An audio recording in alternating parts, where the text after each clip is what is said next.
જય શ્રી રામ મિત્રો, સ્વાગત છે તમારું એક નવા વિડીયોમાં।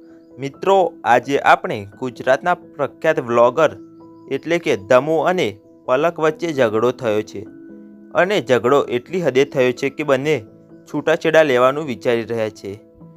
તો મિત્રો, આખી વાત શું છે, દમુ અને પલક વચ્ચે કેમ ઝઘડો થયો છે, શું સાચે જ બંને જણા છૂટાછેડા લેવાના છે? ચાલો જાણીએ આ વિડીયોમાં। છોડો આ બધું અને મારે આ કકરાટમાંથી દૂર જવું છે ને મારે હવે ડિવોર્સ લેવા છે। મારે પલકારે રહેવું જ નથી, એટલે પછી મારાથી રહેવાનું નહીં। મેં તો 2 વર્ષ ત્યાં એટલો પ્રેમ કરું છું, એટલું સાચવું છું, તો એ મારા ઉપર મને હાથ ઉઠાવ્યો।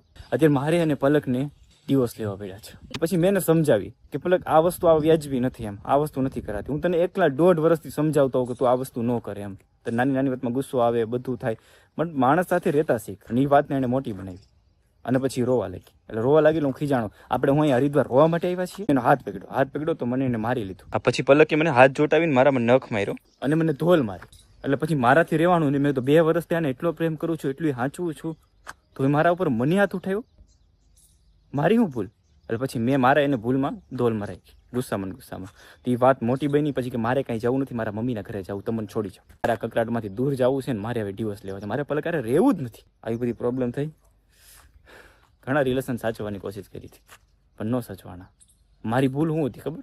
મેં એને પ્રેમથી રાખી, કોઈ વસ્તુની ના ન પાડી।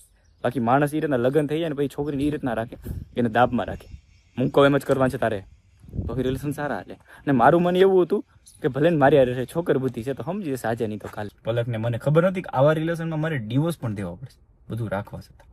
હવે મારા એકલાના બ્લોગ આવશે, પલકના બ્લોગ નહીં આવે, એના માટે સોરી। બસ એક ફેમિલી તરીકે તમને ઇન્ફોર્મ કરવા માટે આવ્યો હતો કે મારા અને પલકના બ્લોગ હવે નહીં આવે।